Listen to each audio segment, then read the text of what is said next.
Hi, it's Eleanor Bravo. We are at Chaco Culture National Historical Park. On Sunday, June 13th, there was an unauthorized landing of a helicopter on the top of Fajada Butte. Fajada Butte is the home of the nationally known Sundagger petroglyph. And we're here with G.B. Cornucopia, who happened to witness this. So can you tell us what happened that day, and how did you happen to get some pictures of this landing? A lot of us witnessed it. It was in broad daylight, about midday, just a little bit before noon. And I have the habit of sitting out right at the end of my apartment there where I have a beautiful view of Fajada.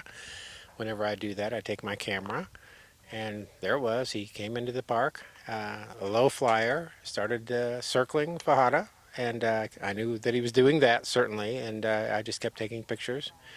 And next thing I knew, I realized he was hovering and he was getting closer to the top, and he landed. He was there maybe 6-8 minutes.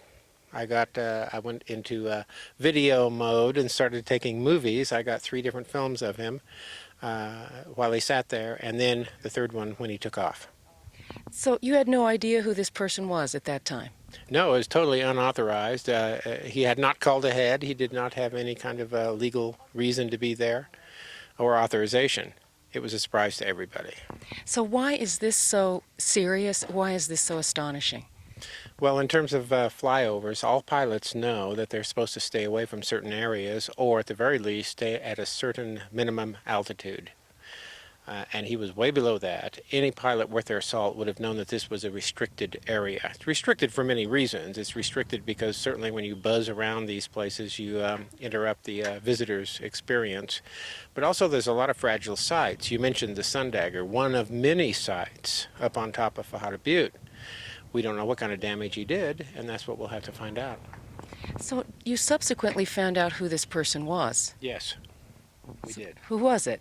Well, I don't know. I don't know his name. All I know is he was a pilot who we tracked down. It turns out that the law enforcement here started making calls immediately.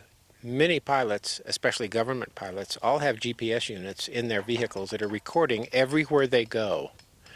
And so his was easily found because indeed he does work, maybe did work for the government, and they had a record immediately that was recorded instantaneously.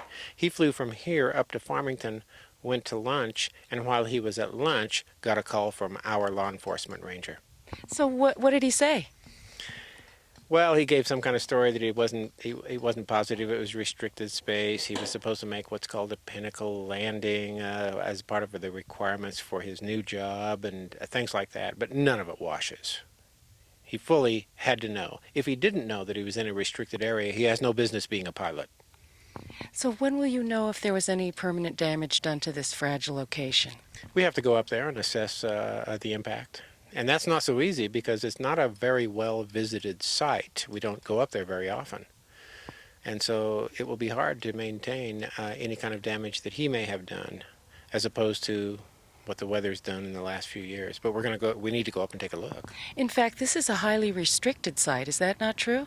Those of us who live and work here are not even allowed on that site. It is one of the most restricted sites in the canyon. So we will be waiting to find out what happens. Me too. Thank you.